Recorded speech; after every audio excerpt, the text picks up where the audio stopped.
ito pag alauna ng hapon, walang tao sa MRT. Oh, namumula dito guys sa Orchard. Ayan, mga poste, mga chocolate cake. At Christmas balls. Marami pa rin tao kahit weekend, weekdays. Ayan guys. Oh, may sale dito sa Lucky Plaza guys. Mukhang maraming sale. Ayun, $5. Ano kaya yun? Pinagkakaguluhan nila dito. Punta muna tayo ng Value Dollar guys at tayo mamimili nung pang giveaway para sa Christmas party. Welcome to Lucky Plaza guys. Medyo kumunti ang tangay kasi guys. And guys, dito na tayo sa Value Dollar. Medyo mura dito yung kape at saka yung chocolate.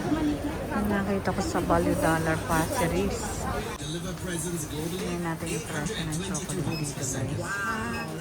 So guys, sa passeries ay $1.50. Dito $1 lang. Ayan. Diba ga? Dadamihan na natin ang bibilhin.